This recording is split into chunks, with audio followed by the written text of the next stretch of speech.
अस्सलाम वालेकुम, मैं हूं गुलाम रसूल भट्टी और आप देख रहे हैं SNN न्यूज़। नाज़रीन काम, इद्दत निकाह केस में बड़ा ब्रेक थ्रू हुआ है और आज इद्दत निकाह केस भी उड़ गया है। आपको याद होगा कि इद्दत निकाह केस वो है जिसमें अडाला जेल के अंदर घंटों रात गए जो है वो समात होती रही और बड़ा इसके ऊपर वावेला जो है वो मचा था। और इस केस के अंदर इमरान खान और बुशरा बेगम को 7 साल कैद की सज़ा और 5 लाख रुपए जुर्माना जो है वो आयद किया गया था। तो आज इस केस की अपीलों के ऊपर जो है वो समात थी और इसके ऊपर जो बड़ा ब्रेक थ्रू हुआ है, आज ये केस किस तरह सलमान अकरम राजा ने उड़ा के रख दिया और जो खावर मानिका हैं और जो वकला हैं वो जनाब मैदान छोड़ करके भाग गए हैं। ये तफसीलात भी आपके सामने रखेंगे। और दूसरी बड़ी खबर, एक तो ये बहुत बड़ी आज की खबर है और दूसरी बड़ी खबर ये है कि शहबाज शरीफ साहब की छुट्टी जो है वो होने जा रही है और इमरान खान जो है वो वापस आ रहे हैं। ये दिलचस्प स्टोरी भी आपके सामने रखेंगे, लेकिन सबसे पहले जो बड़ा ब्रेक थ्रू हुआ है, इसके अलावा भी एक दो खबरें और भी हैं वो भी आपके सामने रखेंगे। लेकिन साइफर केस में जो बड़ा ब्रेक थ्रू हुआ है, नाज़रीन काम आपको याद है कि किस तरह चीज़ें चलती रही, कितनी कंट्रोवर्सी इस मामले के ऊपर बनी। सबसे पहले तो ये केस वो केस है जो कि केस बनता ही नहीं था, ये काबिल समात ही केस नहीं था, लेकिन इसको काबिल समात भी बनाया गया। इसके ऊपर जो है वो इसका ट्रायल भी हुआ, फिर इसके अंदर सज़ाएं भी सुनाई गई और आज जो है वो एक बार फिर अब इसकी दोबारा इसकी अपीलों के ऊपर समात हुई। सज़ा के ख़िलाफ़ अपीलों के ऊपर आज समात थी और आज जो है वो जनाब आपको पता है कि किस तरह ये केस बनाया गया, इसका पर्पज़ और मकसद क्या था। वो सिर्फ़ और सिर्फ इमरान खान और बुशरा बीबी की करैक्टर असैसिनेशन थी। तो नाज़रीन काम, आज ये केस किस तरह फारिग हो गया है, मैं अभी तमाम डिटेल आपके सामने रख देता हूँ। ये आज समात हुई इस्लामाबाद की डिस्ट्रिक्ट एंड सेशन कोर्ट में और वहाँ पे सलमान अकरम राजा जो है वो उस कोर्ट में पेश हुए इमरान खान की जानिब से। और मैंने जो बात की कि जनाब वो जो खावर मानिका हैं और उनके वकला हैं वो अदालत से भाग गए। खावर मानिका की खबर ले लें कि खावर मानिका साहब तो अदालत आए ही नहीं, शर्म के मारे, यानी कि शर्म तो उन्होंने उतार दी थी उस वक्त, लेकिन अब जो है वो इस केस को फेस करने ही वो नहीं पहुँचे। और वकील की आप उनके जो वकला हैं खावर मानिका के इस केस के अंदर, उनका आप ज़रा सुन लें। जब सलमान अकरम राजा अदालत में पेश हुए तो वहाँ पे जनाब ना खावर मानिका थे ना रिजवान अब्बासी जो खावर मानिका के वकील हैं वो वहाँ पे थे। तो इसके ऊपर जो सलमान अकरम राजा हैं उन्होंने बरहमी का इजहार किया और जो वकील हैं वो 7 बारी अदालत में बैठे हुए थे और वो पेश नहीं हो रहे थे। आप अंदाज़ा लगाएं ये इतना बोगस और इतना जो है ये इस केस के हवाले से जनाब ये है कि अब इस केस में दोबारा वो पेश नहीं हो रहे। तो सलमान अकरम राजा ने कहा कि रिजवान अब्बासी 7 वाली खाली अदालत में 1 घंटे से फारिग बैठे हैं। रिजवान अब्बासी कह रहे हैं मरी जाना है, मैं नहीं आ रहा। रिजवान अब्बासी के मुआवन वकला भी भाग गए और सलमान अकरम राजा ने मौक़िफ़ अपनाया कि रिजवान अब्बासी कह रहे हैं नहीं आऊँगा, बुलाकर दिखाएं मुझे। रिजवान अब्बासी की तस्वीर भी ली है खाली अदालत में फारिग बैठे हुए, यानी कि उन्होंने तस्वीर भी ली कि ये खाली बैठे हुए हैं और वो जनाब पेश नहीं हो रहे। तो आप अंदाज़ा लगाएं कि ये केस फारिग हुआ। अभी दलाइल जो दिए वो दलाइल भी मैं आपके सामने रखता हूँ, सलमान अकरम राजा ने किस तरह अपने दलाइल के साथ इस केस को उड़ा के रख दिया। सलमान अकरम राजा ने कहा रिजवान अब्बासी तो अदालत की तौहीन कर रहे हैं, हमें फिर दलाइल का आगाज़ करने दें। रिजवान अब्बासी पर अफसोस हुआ तो सेशन जज ने वकील रिजवान अब्बासी को अदालत में पेश होने की हिदायत की, लेकिन वो नहीं पहुँचे। तो उसके बाद सलमान अकरम राजा को जो है वो जज साहब ने कहा कि आप जो है वो दलाइल का आगाज़ करें और उसके बाद जो है उन्होंने आगाज़ किया और उन्होंने कहा कि तलाक और इद्दत ख़त्म होने की तारीखें अहम हैं। खावर मानिका के मुताबिक उन्होंने बुशरा बीबी को 14 नवंबर 2017 को 3 बार तलाक दी।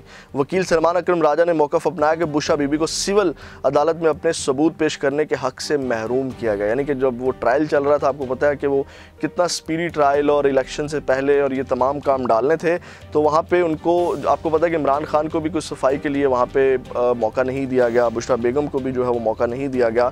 तो उन्होंने कहा 14 नवंबर 2017 को तलाक देने की बात से मुकर नहीं सकते। 1 जनवरी 2018 तक 48 दिन तलाक को गुजर गए थे। उसके ऊपर उन्होंने कहा कि बानी पीटी और सलमान अकरम राजा ने जो है वो कहा कि सूरत बकरा के हवाले से भी, सूरत बकरा के अंदर से भी उन्होंने कुछ आयात के हवाले भी दिए और वो भी जज साहब के सामने रखी। उसके बाद उन्होंने कहा कि तलाक के 48 दिनों बाद बुशरा बीबी बानिया पीटीआई ने निकाह किया और सुप्रीम कोर्ट, और उसके बाद सलमान अकरम राजा ने जो राशिदा अख्तर हैं उनके केस का हवाला दिया, क्योंकि वो भी इसी केस से जो है वो मिलता जुलता था। तो उन्होंने कहा कि अदालतों को जो है वो जो राशिदा अख्तर हैं उनके केस को जो है वो मिसाल के तौर पे लेना चाहिए। तो सलमान अकरम राजा ने मज़ीद कहा कि ट्रायल कोर्ट में बानिया पीटीआई ने बयान दिया कि फरवरी में निकाह के हवाले से दुआ रखी, यानी कि वो कहते हैं ना, इन्होंने जो एक कहा कि जनाब निकाह के बाद फिर निकाह हुआ, और उन्होंने कहा कि वो सिर्फ दुआया तकरीब थी। और इसमें इमरान खान ने वो तमाम चीज़ें बताई। सलमान अकरम राजा ने इमरान खान के हवाले से चीज़ें भी अदालत के सामने रखी कि ओन चौधरी जो हैं वो उन्होंने डील की, डील के तहत जो है वो ओन चौधरी गवाह बने और बाकी जो गवाहान हैं वो भी ओन चौधरी ने ही मैनेज किया, और फिर उनको MNA का टिकट जो है उससे नवाजा गया। उसके बाद नाज़िर उन्होंने कहा कि जो बेटों को बताने के बाद दुआया तकरीब रखी गई, निकाह के बाद 10 तकरीबात भी हो सकती हैं। और उसके बाद उन्होंने कहा कि बानिया पीटीआई ने निकाह करने से इनकार तो नहीं किया, खावर मानिका 6 साल खामोश रहे, एक जुमले पर केस शिकायत दायर कर दी। आपको पता है कि उनको कैसे मजबूर किया गया, वो कौन सी ताकतें पीछे थी, वो अब आपके सामने है। उसके बाद उन्होंने कहा कि इस्लाम में खातून की प्राइवेसी का ख्याल रखने की तलकीन की गई है। उन्होंने कहा फरवरी में निकाह नहीं हुआ, सिर्फ दुआया तकरीब रखी गई थी, तलाक के कम से कम 48 दिनों बाद निकाह होना चाहिए। हमारे मुताबिक बुशरा बीबी को अप्रैल 2017 में तलाक हुई और केस में लगाई गई दफ़ात में फ़्रॉड नीयत के बायस सज़ा केस में लगाई गई दफ़ात जो है, उन्होंने कहा कि वो जो बदनीयती के ऊपर जो है वो तमाम चीज़ें ये की गई। उसके बाद उन्होंने कहा कि मार्च 2018 में खावर मानिका ने टेलीविज़न पर बयान दिया बुशरा बीबी बाप, यानी कि उन्होंने, आपको पता है कि वो जो एक वीडियो क्लिप भी वायरल हो रहा था जिसमें इमरान खान साहब की शादी के बाद जो है वो खावर मानिका ने बयान दिया था कि जनाब ये बड़ी बापर्दा खातून है, बड़ी मुत्तकी खातून है, इनसे ज़्यादा परहेज़गार खातून मैंने नहीं देखी। उसका हवाला भी सलमान अकरम राजा ने दिया।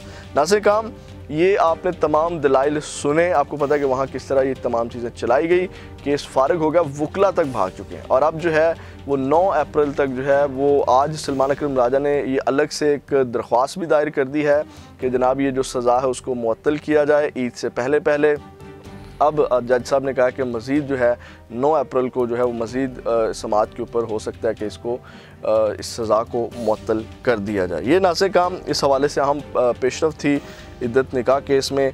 अब नाज़िर काम, जो मैंने बात की कि जो शहबाज शरीफ साहब हैं जनाब उनकी छुट्टी होने जा रही है और इमरान खान जो है वो वापस आ रहे हैं, इस हवाले से जो ख़बर है वो ले लें। नजम सेठी साहब ने ये बात की है, और हालिया दिनों में मैंने भी आपको बताया था कि सत्ती खैरा ने पाकिस्तान तहरीक इंसाफ के लिए, आपने देखा कि किस तरह KPK के लोग जो हैं वो कोर कमांडर हाउस में अफ्तारियां कर रहे हैं, उसको अब जस्टिफाई किया जा रहा है, वो अलग बात है, मामलात बेहतरी की तरफ जा रहे हैं। तो नजम सेठी साहब ने भी इसके ऊपर बात की। उन्होंने कहा कि नून लीग तो उड़ चुकी है और अब इस्टेब्लिशमेंट को भी एहसास हो गया है कि इमरान खान साहब से बात करनी होगी। इस्टेब्लिशमेंट का ख्याल था कि इमरान खान को इतना वोट नहीं पड़ेगा, लेकिन ऐसा नहीं हुआ। अवाम ने इमरान खान को वोट डालकर सबको उड़ा कर रख दिया है।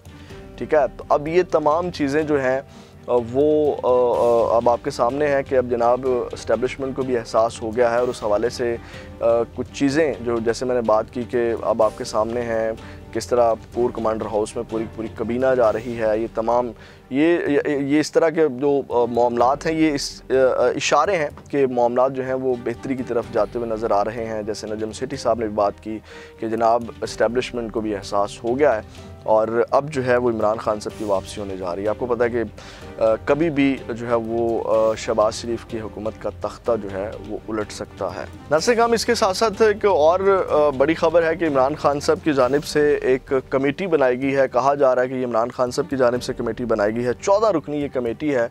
अब इसके अंदर 2-3 नाम ऐसे हैं जिसके ऊपर जो पाकिस्तान तहरीक इंसाफ के वर्कर हैं, सोशल मीडिया टीम है, वो बड़ा एतराज़ उठा रही है। अब ये एक कमेटी बनाई गई है, यानी कि पॉलिटिकल जितने भी इश्यूज़ हैं, मतलब अब आगे जितने भी जो सियासी मामलात हैं, ये 14 लोग जो हैं उस हवाले से फ़ैसले करेंगे क्या करना है क्या नहीं करना। उनमें एक नाम तो मुझे भी देख कर के बड़ी हैरत हुई कि ये क्या किया जा रहा है, ये नाम क्यों आया है।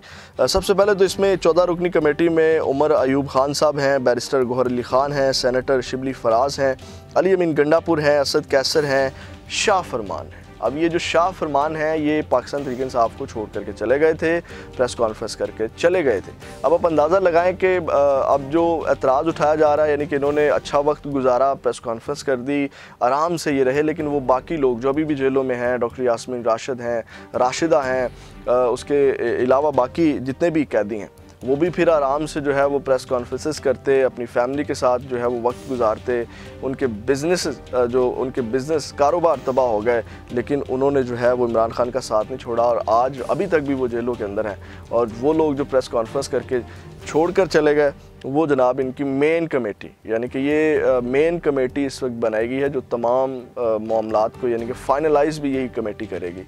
एक तो कोर कमेटी है, एक ये 14 रुकनी कमेटी है, उस कोर कमेटी से हट के तो उसके अंदर ये शाह फरमान साहब का नाम भी है। उसके बाद खालिद खुर्शीद हैं और सेनेटर ओन अब्बास पप्पी हैं, रऊफ़ हसन हैं, हमाद अज़हर हैं, मियाँ असलम इकबाल हैं, आतिफ़ खान हैं, हाफिज़ फ़रहत के नाम के ऊपर भी बहुत से लोगों को एतराज़ है और शेर अफजल मरवत साहब का नाम भी इसमें शामिल किया गया है। शेर अफजल मरवत के हवाले से भी बहुत सी कंट्रोवर्सी इस वक्त चल रही है। एक्चुअल में बात यह है कि मैं आपको ये बता दूं कि इस वक्त गद्दार कोई भी नहीं है। शेर अफजल मरवत भी ठीक है, रऊफ़ हसन भी ठीक है। असल ये है कि ग्रुप बंदी है, मतलब लॉबीज़ हैं और वो लॉबीज़ अपनी अपनी जगह पे दोनों ही जो हैं वो इमरान खान साहब के साथ लॉयल हैं। लेकिन खैर इख्तलाफात नहीं होने चाहिए और इख्तलाफात ना हो तो दोनों ग्रुप मिलके बेहतर परफॉर्म भी कर सकते हैं। एक तो नाज़रीन काम ये ख़बर थी। नाज़रीन काम एक और इंफॉर्मेशन जो है वो मैं आपको देना चाहूँगा और ये बड़ी अहम इंफॉर्मेशन है। आज हमारे वज़ीर आज़म साहब जो हैं वो रवाना हो गए हैं सऊदी अरब और कुछ सहाफ़ी जो है वो ढोल बजाना शुरू हो गए हैं कि जनाब वज़ीर आज़म साहब पे तनकीद करने वाले जनाब जब वज़ीर आज़म वापस आएंगे तो उनके हक़ में जो है वो बड़े नारे लगाएंगे क्योंकि वो बड़ी अच्छी भीख मांग करके आएंगे।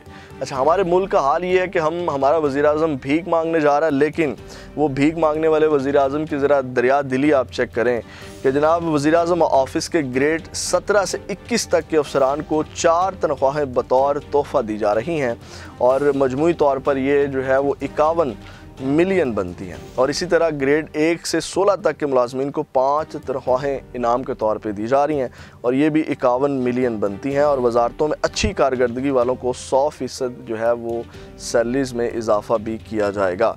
जबकि रवा माली साल पहली छमाही में हुकूमती खसारा 50% से ज़्यादा है और खसारे में रहने वाले मुल्क की मुनाफा बख्श और जो ऑफिसर शाही है ये आप चेक करें। ये एक्सप्रेस ट्राइब्यून ने इसको रिपोर्ट किया है। तो आप अंदाज़ा लगाएं कि जनाब जो शाह खर्चियाँ हैं ब्यूरोक्रेसी की, मुलाजमीन की, किस तरह उनके ऊपर जो पैसा निछावर करके अपनी गवर्नमेंट चलाते हैं या उनको अपने अंडर रखते हैं, या किस तरह जो पैसा आपके ऊपर ख़र्च होना होता है ये जनाब हमारे जो ब्यूरोक्रेसी है उसके ऊपर ख़र्च किया जाता है। ये नाज़रीन काम अब तक की अहम अपडेट्स थी। अगली वीडियो में आपके साथ दोबारा मुलाकात होगी। अपना बहुत ज़्यादा ख्याल रखिएगा। कमेंट सेक्शन आपके लिए अपनी राय का इजहार ज़रूर किया करें। आपका फ़ीडबैक हमारे लिए बहुत अहमियत का हामिल है। पाकिस्तान जिंदाबाद।